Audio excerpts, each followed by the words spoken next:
From UFOs to psychic powers and government conspiracies, history is riddled with unexplained events. You can turn back now or learn the stuff they don't want you to know. A production of iHeartRadio.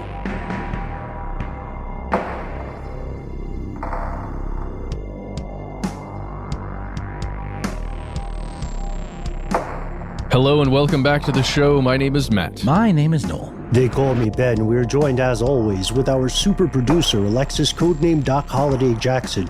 Most importantly, you are here, and that makes this stuff they don't want you to know. It's time for our listener mail segment, and as you know, as we are wont to do, a brief peek behind the curtain, conspiracy realist. We have one of our, not this episode, but hopefully an upcoming episode, we'll have one of our favorite returning callers making an appearance and bringing a little more weird light to the world. So do stay tuned. Yes, and shout out to all truckers who are listening to this right now in a big rig. Shout out to you. Yes. Sorry about the horns on those Peterbilts. So, you know, I've also, in a previous life on car stuff, I've also noticed the wimpification of car horns now, and I think it's on purpose. But be that as it may, maybe a story for another day when we talk about the first flying car that also got approved in Europe. Google as you will. Sorry, go ahead. No, just to your point, Ben, I think the reason for that is probably to keep people from getting into like road rage incidents, because nothing worse than an aggressive horn being laid on. And then all of a sudden, before you know it, you're flying into a rage and you're getting out of your car and bludgeoning someone to death with like a screwdriver. Can you bludgeon with a screwdriver? That'd be more of a stabbing. But, you know, a little dainty horn, harder to trigger that kind of reaction. That's my 2 cents. I yield the floor.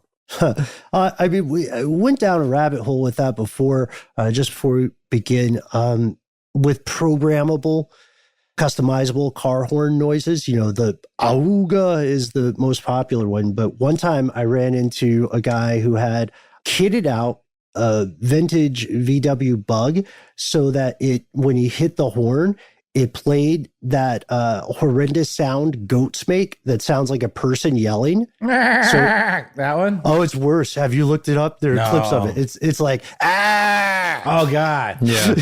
Okay. That's pretty great. So maybe that'll work, truckers. Let us know if you're allowed to customize your horns. But while you're composing your email or your call to us, where we're 1-833-STDWYTK, we would like to share some stories with you, running the gamut between some very obscure rituals, conspiracy in the world of music and entertainment. That's pretty, well, at least something that I was very invested in for a time, and some more responses to our earlier work on the troubled teen industry, as well as what's often called conversion therapy, which, again, I think we've all, or at least I've made pretty strong oppositional stance to this one. So some of these conversations may be familiar to you and to our fellow listeners, but we received something fascinating, something bizarre that you pointed out, Matt. And for people who dig into this stuff constantly, it was surprisingly arduous to find more information, at least on my end. Oh, no, you're absolutely correct. Let's go ahead and let's throw to this. This is a voicemail that we received a while back, and we'll move on from there after listening to it. Hi, guys. I'm going to be anonymous for this one because this was shared with me in confidentiality. But I just was listening to your episode about curses, and I'm undecided as to whether or not they're real. But this story that I heard was extremely compelling and also affected me when it was shared with me. So this story is from Alberta, I think. I'm not positive about that, but I think it's from Alberta, to help you narrow it down. So there was a woman, and I also don't know the time frame.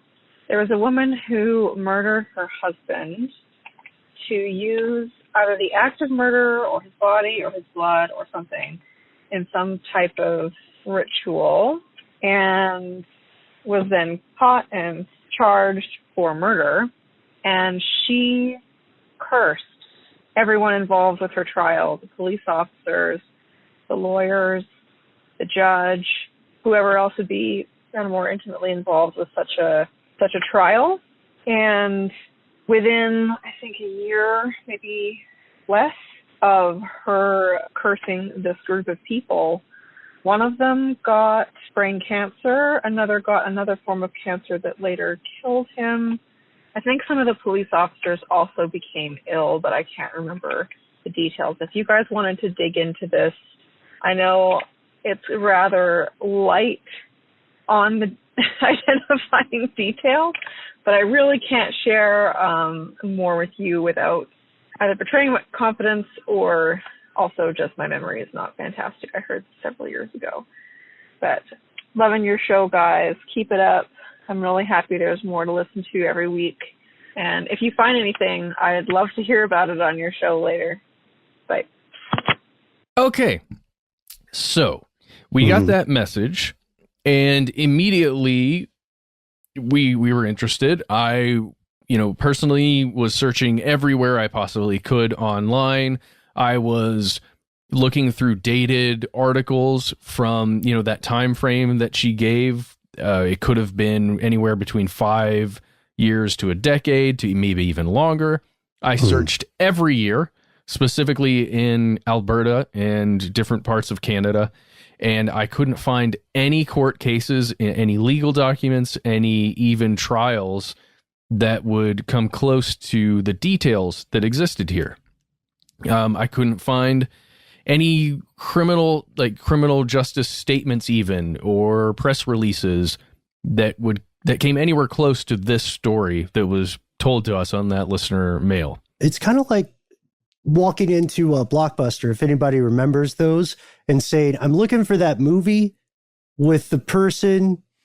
Yeah, the guy with the eyebrows. Yeah. Or a record store where it's like, the one with the, what are they called? Drums. It's the one with the drums. But Alberta, You're right, Matt. Alberta was in the message from our dear anonymous caller, and I looked as well and was having some difficulty finding it. So I'm reassured if I know you were having some obstacles too. Well, I wasn't satisfied there. So I called this person who left this message. And after getting this person's voicemail, I realized why anonymity was important and why perhaps we couldn't get more details from that end. We ended up actually connecting. I talked to this person for quite a while, and the two of us together attempted to track down some kind of breadcrumb that existed online, and we were unsuccessful. So then it moved to searching for some occurrence where a spouse was killed for ritual purposes of some kind. Then there was a trial and a public cursing that occurred within that trial. I know that sounds weird. Maybe it's not something that would be reported on. I couldn't find it anywhere in the world where this specific thing had occurred. But I found something very interesting that may be associated with it, but I don't think so because of the time frame. So I want to read through this story that I did find that unfortunately comes from a rather dubious source. I'm just going to read you the headline and brace yourselves. It comes from mirror.co.uk. Okay, here we go. Wife murders abusive husband in perverted black magic ritual. Okay, it's at least closer to a lot of the other stuff I found, just with the headline. It says the suspect tried to hide the smell of the rotting corpse with incense, but later confessed. Okay, already grisly. I'll take you through some of the details here. The woman's name is Clea Fernanda Maximo da Silva, and allegedly she confessed to murdering this person, Carlo Ciccelli, who, again, in the Mirror is reportedly her husband, but then if you look at the subtitles on some of the images, he is referred to as her boyfriend. So I'm a little unsure as to what their relationship was, but according to at least the mirror.co.uk, she essentially enacted revenge on this person that was abusive to her, and she did it in a kind of a weird way. But the big thing is that this was from November 2018 when it was posted. So I don't think this is the case which our caller was referring to. But Ben, you said there's some Brazilian sources that have slightly better information, maybe? Well, they have some local sources we found have a few more details about the case. Interestingly enough, the testimony of Clea's teenager, the testimony of her 14-year-old son, is what really sealed the deal, which is distressing to say the least, because for a time he was just considered missing. And people go missing every single hour of every single day. She said that she had killed him during a black magic ritual that she had been forced to participate in against her will.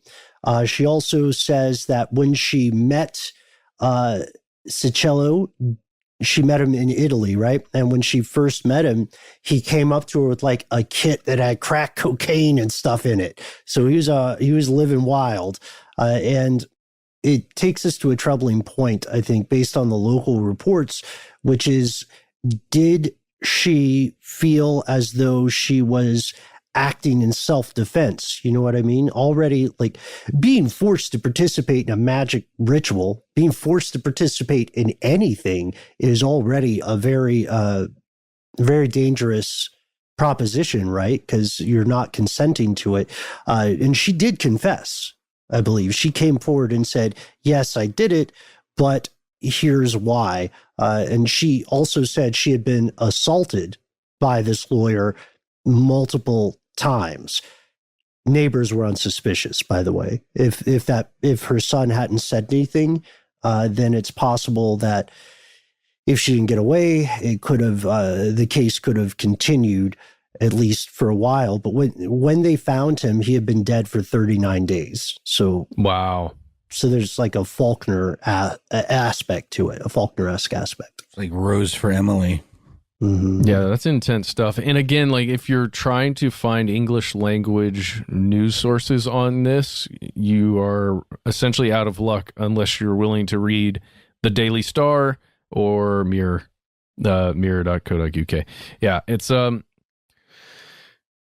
little bit frustrating. Like I want to know more about this, but as I'm going through, Google Translate will only take you so far as to getting a full understanding of what's going on.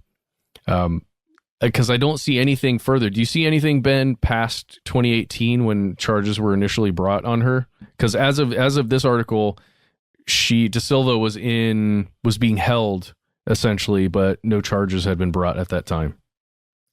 Yeah. So without doing the same amount of digging I would do for like a full episode on this, I'm seeing some dead end trails. I'd need a little more time to teach myself enough Portuguese got you. Okay. to figure out all of this. But we do know that back in November of 2018, 2 years ago, the police still had not ruled out possible additional suspects.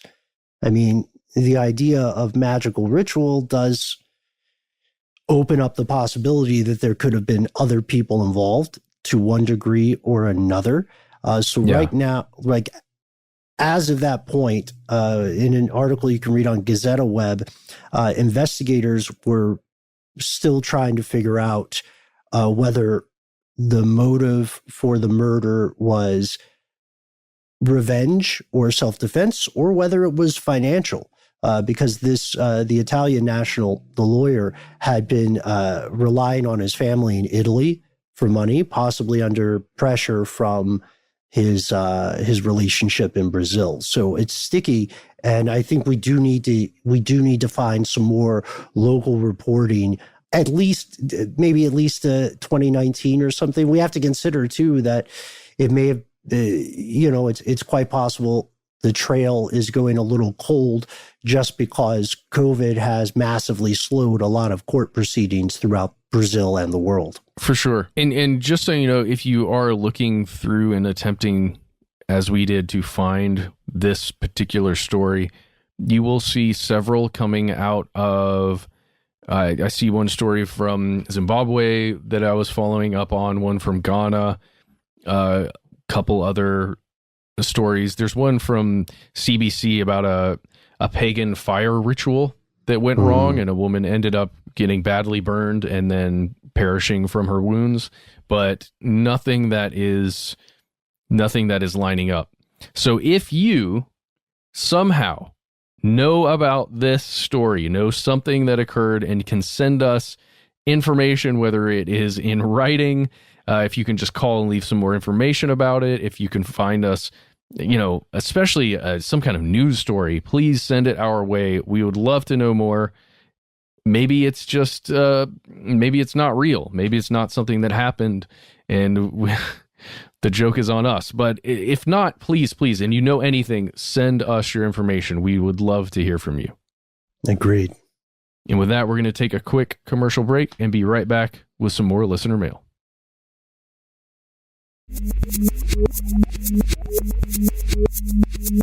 All right, and we're back. More listener mail. If you fellas don't mind, I'd like to do one that's largely going to be some excerpts from a very, very thoughtful listener mail that an anonymous listener wrote us about conversion therapy. It's quite long. I didn't want to give short shrift to this super thoughtful and confessional telling of an inside perspective on conversion therapy. As many folks may know, that's the concept of going into a treatment, hard quote fingers there, that will remove any same-sex attraction, let's say. And it is heavily based in religion, usually extreme forms of evangelical religion, and it has been described often by those who've experienced it as psychological abuse, gaslighting, a litany of pretty nasty manipulative techniques that go into what is essentially convincing someone that what they are inherently is bad and is against this religion. And often the folks that allow themselves to submit to it, often it can be, forced upon them by very strong, heavy-handed parents, perhaps at a young age. But a lot of times it's done willingly because there's a lot of guilt and a lot of, self-loathing wrapped up in the choice to be who you are or who you feel that you are and what your religion says that thing means in terms of the content of the quality of your character. So let's just get right into it. On a recent podcast, you mentioned conversion therapy. I had a years-long involvement with various facets of conversion therapy, and while it was not the most malicious type, I was not subjected to any physical abuse. It was far from benign. I am a Mormon. Growing up in a small town in Idaho, homosexuality was rarely spoken of. When it was in the form of my dad being disgusted by the pride parade taking place in a nearby town, or when it was given as a reason to turn off a movie. But those occurrences were rare. It was mostly unspoken. Hence, I did not know I was gay through my teenage years. I actually believed you didn't develop romantic feelings for someone until after you started kissing. So I said, I just won't kiss until I'm ready to get married. Looking back, I had many crushes, from my science teacher in 7th grade to the ginger who sat next to me in 8th, or my best friend in high school, who I just wanted to grow old and live in the house next door with him. I didn't have the vocabulary, so I contorted my views to fit the version of reality I was taught. I did the Mormon mission for 2 years from ages 19 to 21. Here is where I could no longer deny I was different. I was assigned a companion, who I was told to be within eye or earshot 24/7. It was here, apart from my family and friends, with only my religion, that I started a 15-year journey to acceptance. I had an incident when I was roughhousing with an elder. I was broken. I could not deny these were sexual feelings. I told the president of the mission, who sent me to a vetted psychologist, vetted by, of course, the church. I was sure I was going to hell. How could I allow myself to become gay? I read books from church authorities on the matter. They all said that this was something that could be overcome. They gave various reasons I was this way. Perhaps my parents didn't show enough affection in front of me. One said masturbation led to homosexuality. If that were the case, there would be a lot more gay people around. Here, and then he links some to some of the books that he was given in this program, all of which are out of print. But I pored over those and many others, and I was sent to a therapist. I didn't want to say what happened. I was ashamed. Eventually, I told the man. He then asked me 20 questions to determine if I was indeed gay. He concluded that because I had not had sex with a man, I was not a homosexual. He said my problem was the sin of ingratitude for the body God gave me, and if I were grateful, I could overcome it, even by my confused state.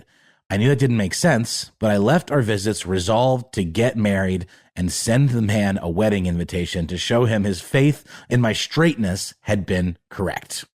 So, I mean, that in and of itself speaks volumes to this kind of, what would you say, institutionalized rejection of something that I think most of us, hopefully, can accept is very much just a part of, who people are. I think society has largely evolved beyond this notion that your sexual proclivities are a choice, but maybe not. I don't know. What do you guys think? I think there's definitely more to this and his journey, to finally accepting this, because he obviously comes full circle, and has accepted the fact that he is gay. It led to seeing several of these conversion therapists, one of which he talks about his experience with just someone basically saying, just ignore it. If you focus on it too much, you reinforce this pattern, and you'll like men more than before. And of course, that didn't work. And then he has some links to an article from The Guardian from this gentleman's practice, about this gentleman's practice in his website. And then, of course, struggle with depression. And he never, just completely closing himself off to any of these experiences, never experimenting with another man, just like looking at this as an absolute sentence to, eternity in hell. And then he signs up for something called Journey into Manhood. And then that's where he says, and in Ben's best voice, here's where it gets crazy. So this is the important part here. Journey into Manhood, or JIM, as its participants call it, is a 72-hour experimental weekend. They don't tell you before what will happen. They said it needs to remain a secret to have the greatest effect. When I signed up, I planned on driving myself so I could easily leave if I didn't like what was going on. I was contacted by the travel coordinator and pressured into carpooling. This is all very red flag. They said there was limited parking on site, lie, he says in parentheses, and they would really prefer I drive with someone. So I did. In fact, I went in someone else's car, so much for being able to leave early. The group driver was so instructed to collect all cell phones and lock them in his car, so you would not have any distraction during the weekend. We arrived at the repurposed summer camp in the afternoon. I gave them 3 post-dated checks to cover the $690 tuition and was given an agreement to sign. Part of the agreement included a $5,000 payment to the organization if I spoke ill of it online or revealed any of the secrets of the weekend. And then he links to a Medium article that does just that. And he says his experiences were very similar. He mainly did exercises designed to elicit a cathartic response. He remembers the holding. When you ask a man to hold you, sure, that makes you feel good, especially if you're gay, but how does that make you straight? I resisted this. It didn't make sense. They told us to find someone in the group who gave us a charge. I went for a frumpy old man I had no charge for. This is the first time I've been physical with a man. Sure, they said it wasn't romantic, and for me, it wasn't. But they were breaking down the barriers for all of us. In this instance and others, I felt immense pressure to participate in this holding. As a gathering after the weekend, when I refused, the group leader instructed the group of 12 or so men to stare at me for 5 minutes. I didn't crack. It just seemed weird. So I think this is, we should probably use this and reach out to this listener. And I think this definitely warrants another episode, a full episode, on this idea of conversion therapy, because it seems very similar to the news article we did, Matt, that you found about these kind of kidnapping, groups that like try to whip, problem children into shape, but this is even more nefarious, it seems. Yeah. It's very strange. There's a lot here that this person sent to us. And, we had discussed possibly covering conversion therapy in a larger context. And I think this email is probably a good reason to do that.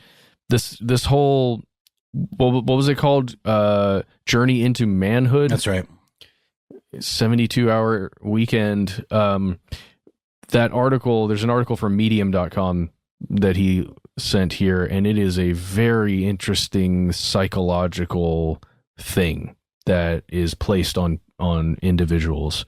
To me, it is it's definitely troubling that this is still occurring, because it's not as though these kinds of conversion therapy institutions, camps, programs have gone away. You know, you're talking about how, Noel, surely that we've kind of changed, right? But I think on an individual level, it's happening, and on a cultural level, the change is happening, but it is still, there is a lot of work to be done still to get society as a whole, as one united front, to say, yes, you know, we are who we are, and that is okay outside of any, you know, societal or religious context. Yeah, no, that's right, Matt. And I'm saying, I think sometimes we exist, not that we're putting blinders on or closing ourselves off from the world, but I think we exist in a little bit of a bubble with the people that we know and interact with, that we all, you know, this has never been an issue. And again, like my kid and your kid and a lot of kids of, you know, friends we have our age are growing up without any preconceived ideas about this stuff. But we have to also remember that they're not growing up in these very heavily dogmatic kind of environments. And that stuff is hard to shake, you know, and you can't blame the kid and then ultimately the adult for struggling with these things when it's all they've ever been shown, you know. And the saddest part of this email is the ending. I mean, he talks about like happy ending, maybe. Not really, because it's like he says he's essentially accepted that he's gay, but he doesn't date men, and he still works within the church. He says, "Well, I don't date women. I also don't date men. I have a good life if you ignore the lack of romance. I have some amazing friends who know I'm gay and don't care. Would they care if I were not the safe Mormon and dating men? I don't know." I find that heartbreaking, you know. It's like to say, okay, I've accepted this thing about myself, but I'm not going to do anything about it, and I'm not even sure if my friends would accept me if I did.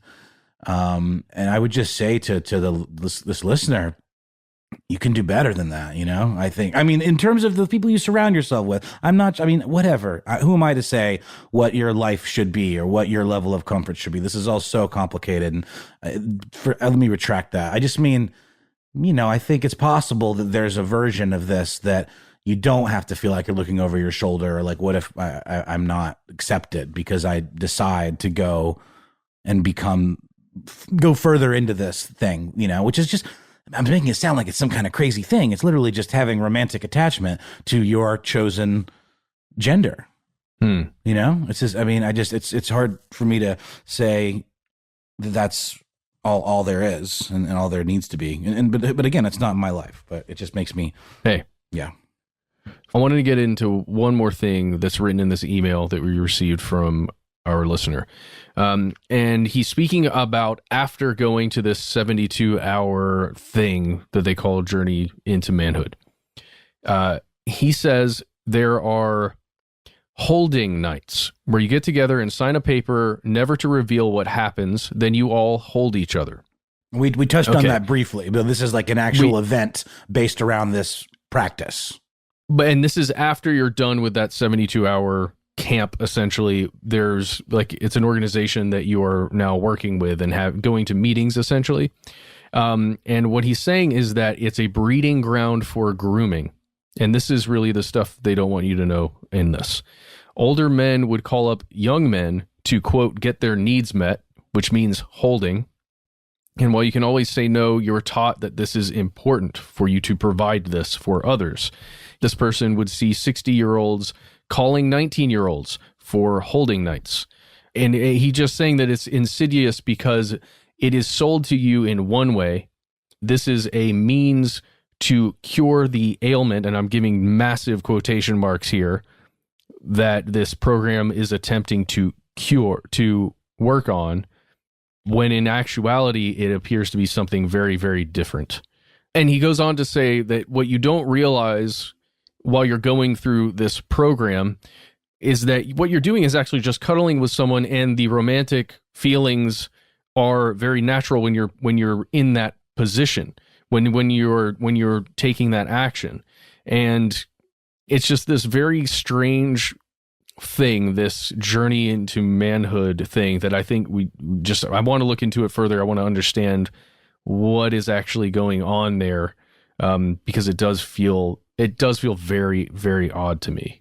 Yeah, agreed. This is, first off, Anonymous, thank you for writing to us with the harrowing, as we said earlier, crucially important account. It's often said that we do not know how we affect people we will never meet, and one of the reasons that this is a personal episode, honestly, one of the reasons I've been quiet during this segment is because I have some, again, very strong personal opinions in opposition to these kinds of practices.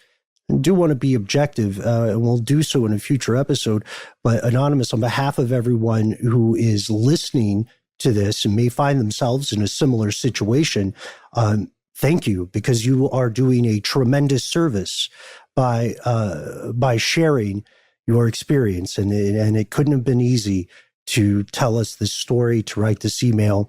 I think it's important for us to kick a few statistics to your earlier point, Noel, about the possibility of living in a bubble. As of June 2019, 18 states have banned healthcare professionals from using conversion therapy, but it's difficult to prosecute because it comes under a couple of different names, And again, that's not anywhere near a majority of states just in this country that have banned it. This stuff it's active in some form for over a century. I don't want to get lost in numbers again, but there's a wealth of information out there that indicates how damaging this can be. So we are doing an episode about this. We need to hear from you if you are okay sharing, and we will keep an anonymity if you wish. But in the interim, for anybody who is struggling at this time, we would highly recommend checking out something called the Trevor Project, founded in 1998. It's the leading national organization providing crisis intervention and suicide prevention services to LGBTQ people under the age of 25. You can call them directly. Whenever you are hearing this, you can, our number is well and good. Please call us. But if you need help, call this number first, 1-866-488-7386. Thanks, Ben. I think that's super helpful and something that many folks could certainly benefit from. And again, thanks, Anonymous, for the incredibly informative email. And I think there's a lot more to unpack here moving forward. So let's do that in a larger episode, I think, in the future. And in the meantime, we'll take a quick break and then have a little more listener mail.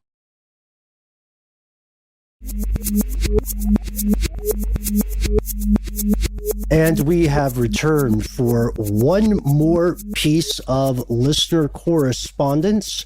Anonymous, you wrote in and asked us a question that I think it's been on all three of our minds, but Matt, I think you and I had speculated about this at length in days of yore. Oh yeah, let's hear it. Hey guys, I listen to your show quite a bit.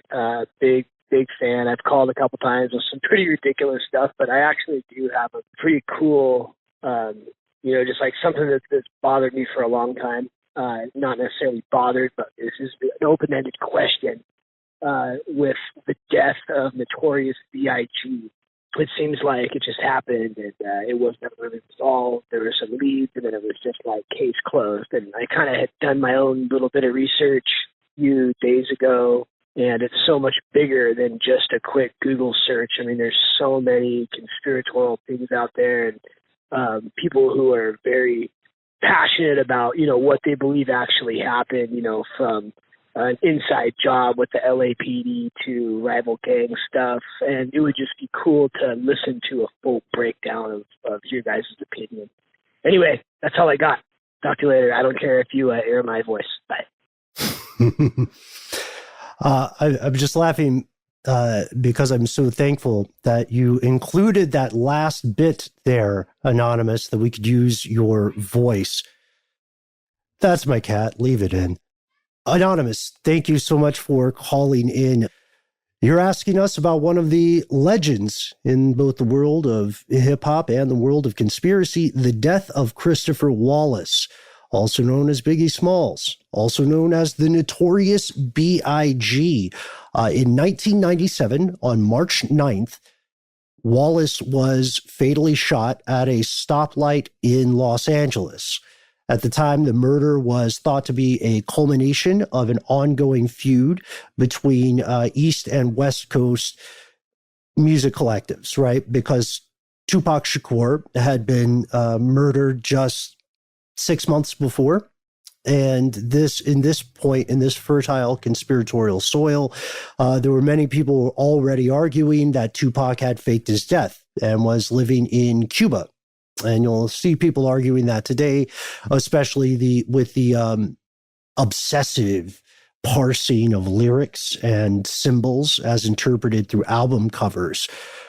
That includes me, by the way. What's that? I think Tupac's still alive in Cuba. You think so? I'm joking. Well, I thought it for a really long time. Like, I thought he was going to come back in 7 years because of the whole 7-day theory. Mm-hmm. So after the 7 years passed, I was like, okay, maybe he actually is dead. Or maybe he's just never coming back.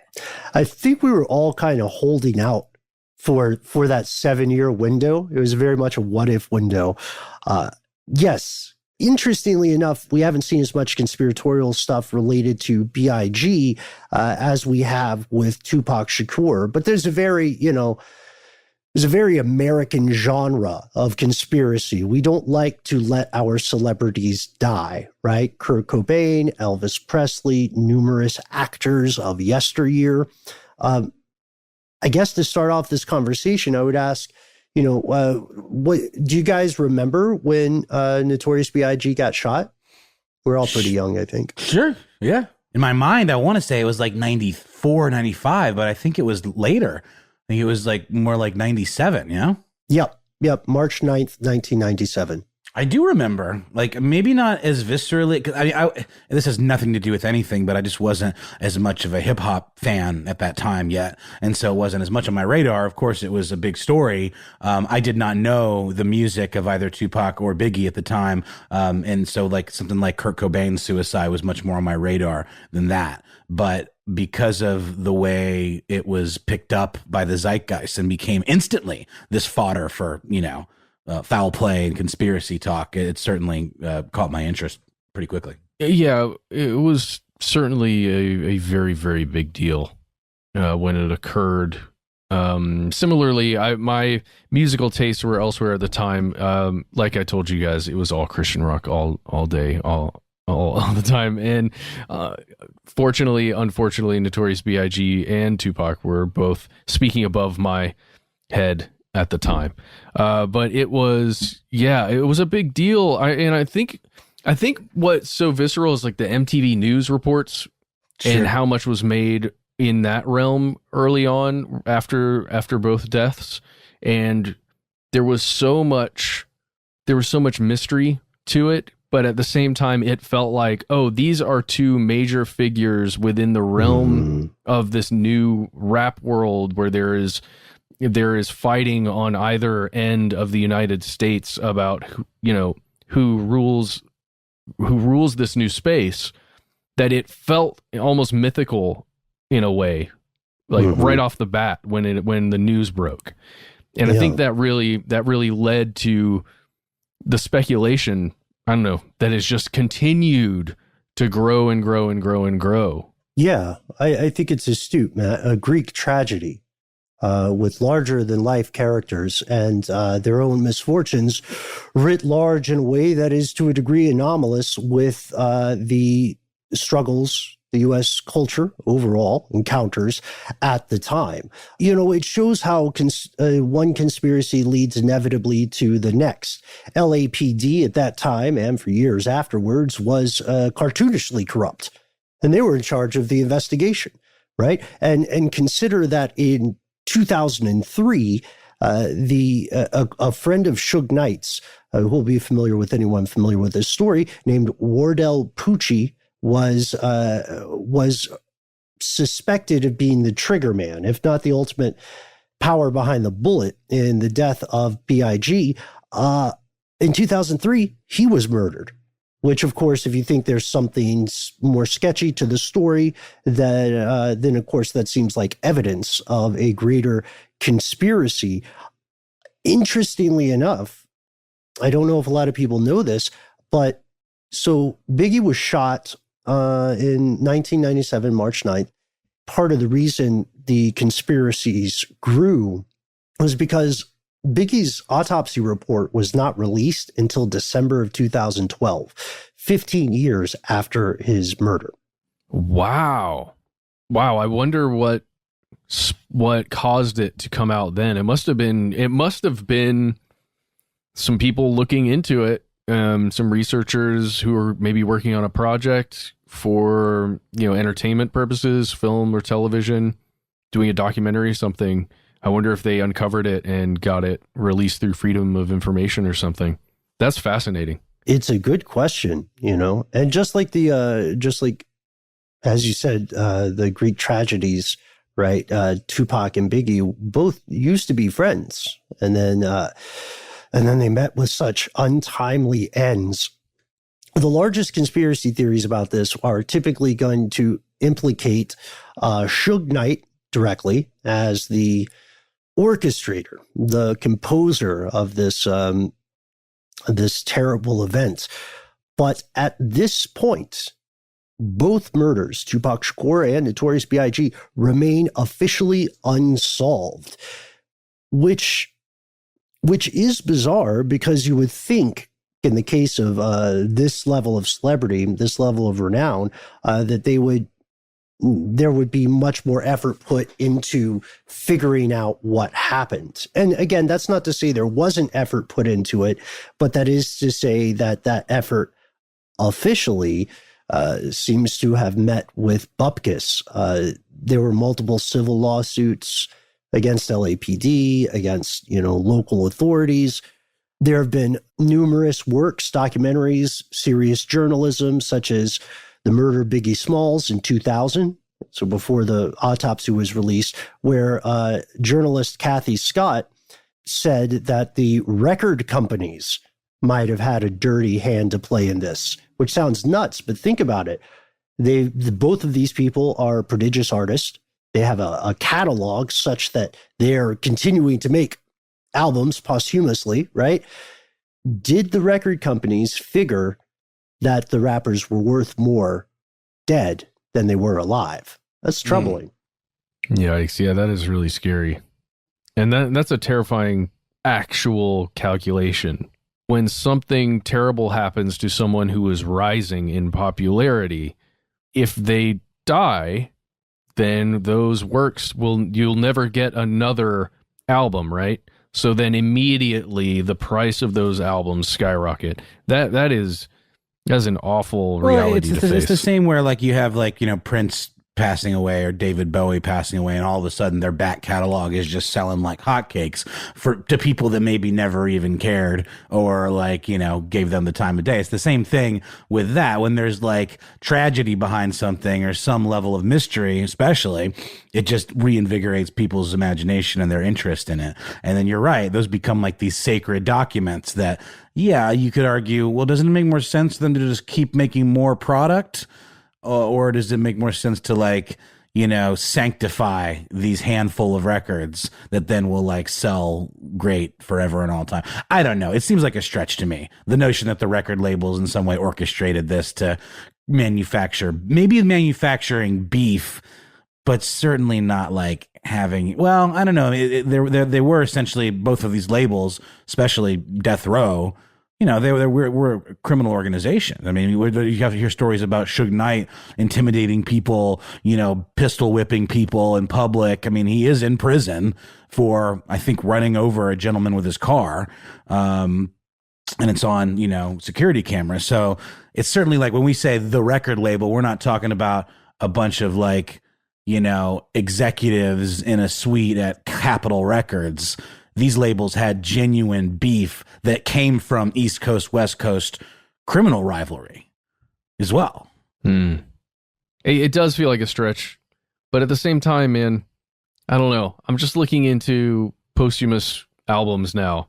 And now I'm just going to go down that rabbit hole for a while and find out what kinds of albums came out after the death of an artist by a label or a trust or, you know, some entity that is representing an artist that died. Yeah. I quite enjoy that idea, Matt, because it could go across genres of music. But I would say we don't have to go to an extreme level of a record company purposely orchestrating murder. They could have done other things that are sort of in between those extremes. They could have known something was probable or possible and decided not to intervene for one reason or another. They could have just, accelerated this beef to sell records and then later been unable to control the escalation of it. And then, of course, there's the idea that they could be alive. The problem with that in the case of B.I.G. is that you remember a second ago I mentioned the release of the autopsy in 2012 in December. The LAPD argued that was to help generate new leads on the case, and the lawyer for the estate was livid about this. Perry Sanders Jr. at the time came out publicly and said, I thought you would like this, quote, "It's juicy." Sanders Jr. said, "What legitimate lead could be stimulated by releasing an autopsy that says Mr. Wallace was shot when everyone knows that? Why don't they release some of the clues they have?" So the idea here is that there's something else LAPD still has years and years later that they haven't released. Do you guys think that's likely? Yeah, if I'm not mistaken, they're in this slow burn season 3 podcast series on the murder of Biggie and Tupac, and the way those two crimes connected.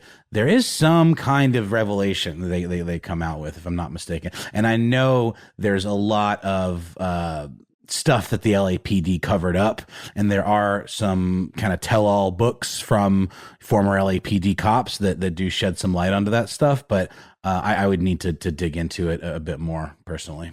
Well, just on this subject, you guys, sorry, I'm just going back to the posthumous records. I did not realize that Life After Death from Notorious B.I.G. was released 2 weeks, around almost exactly 2 weeks after he was shot. And the one from Machiavelli, Tupac, right? That came out, the Illuminati album, that came out 2 months after he was shot and killed. Yeah, and the cover of it has him hanging on a cross. Yeah, God, you can totally see why this, Ben, you're right on the money about why this thing has it's gotten a life of its own. Totally. Really interesting, though, that they released it under Machiavelli and not Tupac Shakur. I mean, it's clearly him. I mean, it's an image of him, like I said, hanging on the cross, but it does not say Tupac on the cover. It says Machiavelli. Did you know Chris Gaines is Garth Brooks? I did. Now, he's a master of disguise. Speaking of which, there's a pretty good behind the music about this too, that has some good interviews with a lot of the folks from the time, like Lil' Kim and some of the folks that were witnesses and stuff. I mean, not that that's hard news or anything, but there is some interesting detail if you can find that on YouTube.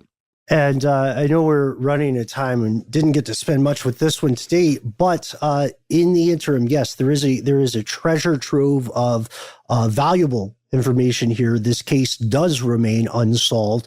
I'd love to do a deeper dive, full episode on it. So FBI agent Phil Carson, if you are a fan of stuff they don't want you to know, please reach out to us and let us know your take. And if you're okay doing an interview, we'd love to hear from you. We'd also love to hear from everyone who has hopefully survived the conversion therapy industry here in the U.S. and abroad. And we'd like to hear more information about what happened to Clea, the self-confessed murderer of this Italian lawyer, because it looks like, as far as we could tell, the trail went cold in 2018. Or contact us and just let us know a brand new idea no matter what, we are always happy to hear from you. We try to be easy to find. You can find us on Facebook. You can find us on Instagram. You can find us on Twitter. You can find us anywhere, basically. Yeah, you can also give us an actual call and be a part of the listener mail, the audio portion. You know, if you're okay with us having your voice on the show, just let us know. You can reach us at 1-833-STDWYTK. Try to limit your voicemail to 3 minutes, and let us know if it's okay to use your audio likeness, and we will do so. Absolutely. And check out youtube.com/conspiracy stuff to see videos that we're posting up of these conversations. They're in more bite-sized snippets than this. You can share them with your friends. Hopefully you'll enjoy that. If you don't want to do any of those things, you can still reach us the good old-fashioned way. We are Conspiracy at iHeartRadio.com.